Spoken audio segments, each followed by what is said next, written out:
బాబాయ్ 8 ఇయర్స్ నుంచి మీరు ఆర్టిస్ట్. అంటే నాటకాలు వేసుకుంటూ సినిమా ఫీల్డ్‌లోకి వచ్చారు. నాటకాలకి, సినిమాలో యాక్ట్ చేసేదానికి డిఫరెన్స్ ఏంటి బాబు? చాలా తేడా ఉంటుంది. నాటకానికి, టీవీకి, సినిమాకి కూడా తేడా ఉంటుంది. సీరియల్స్‌కి ఆ, తేడా ఉంటుంది. దేని యాక్టింగ్ అదే. నాటకాల్లో యాక్ట్ చేసిన వాడు సినిమాటిక్గా మారగలిగితేనే క్లిక్ అవుతాడు. లేకపోతే మహా నటులు నాటక రంగంలో పిహెచ్డీలు చేసిన వాళ్ళు కూడా సినిమా ఫీల్డ్లో నిలబడదొక్కోలేకపోయారు. కారణం ఏంటంటే మేము ఇదే స్టేజ్లో ఉంటాం, అదే వెర్షన్, అదే నటన అని అనుకునే వెర్షన్లో ఉండిపోతారు వాళ్ళు. శంకరభరణం, శంకర శాస్త్రి లాంటి ఆ క్యారెక్టర్లో అంటాళ్ళమ్మా. ఆయన గారు సోమయాజులు గారు కాదు, ఆ శంకర శాస్త్రుడు ఇదే ఇది అని చూసి ఉంటాడు కదా, అలాగనమాట. నాటకం అనేసరికి ఎలాగ చెప్పాలంటారు, ఆ డైరెక్టర్ చెప్పిన దాన్ని పట్టించుకోరు వీళ్ళు, వినరండి. వాళ్ళ వర్షనే. వాడికి ఏం తెలుసు అనుకుని వస్తారు. ఓకే. నాటకంకి ఏంటంటే అండి, ఆంగికం ఎక్కువ చేయాలి. యాక్షన్ అన్నది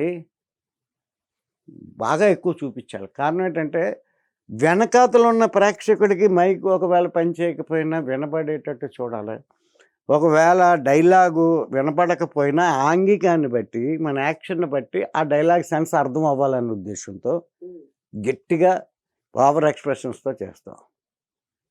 కెమెరాకి పనిచేది అది. కెమెరా చూసుకుంటారు, దగ్గరలోనే ఉంది. ఇక్కడ మైకులు ఉండవు, మన వాయిస్ డబ్బింగు ఇవన్నీ ఉంటాయి. కెమెరా యాక్టింగ్ వేరు. కెమెరా అది న్యాచురల్ రావాలి. అంటే నటనలో రెండు ఉన్నాయి, నాటి ధర్మం, నేటి ధర్మం అని. అప్పటి వెర్షను, ఇప్పటి వెర్షన్ కూడా ఆ డిఫరెన్స్ తెలుసుకోగలిగితే డెఫినెట్గా వాడు క్లిక్ అవుతాడు. ఉదాహరణకి నాటకంలో ఎక్కడికి వెళ్తున్నావు అమ్మా అంటాడు. అనకపోతే ఈ చెయ్యలాగా పెట్టకపోతే, ఎక్కడికి వెళ్తున్నావు అమ్మా అని అడగకపోతే ఎదుటివాడికి అర్థం కాదేమో. కానీ కెమెరాలో ఎక్కడికి వెళ్తున్నావు అమ్మా అంటే అది పెట్టిన ఫ్రేమ్ కట్ అయిపోద్ది. ఇక్కడ కదలకుండా, ఆ కదలకుండా ఎక్కడికి వెళ్తున్నావు అమ్మా అని నాటకంలో అనడం చాలా కష్టం. ఈ రెండింటికి తేడా ఉంది, చాలా తేడా.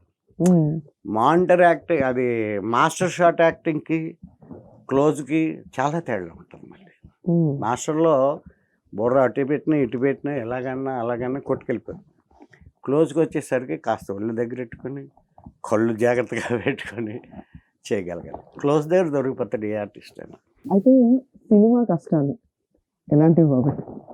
చాలా ఉంటాయి. సినిమా వాళ్ళ కష్టాలు అంటే నటుడి కష్టాలు, అంటే ఆర్టిస్ట్ కష్టం. ఆర్టిస్ట్, నటుడు అంటే ఆల్రెడీ ఉన్న వాళ్ళ కష్టాలు కొన్ని చాలా ఉన్నాయి. నేను ఫన్ మాస్టర్ బాబాయ్ అనేసి ఒక ఛానల్ పెట్టి అందులో సిరీస్గా పెడతాను. మళ్ళీ ఇప్పుడు చెప్పుకోవడం అయిపోతుంది. కావాలంటే మీ దాంట్లో ఒక రోజు ప్రోగ్రామ్ అదే చేద్దాం.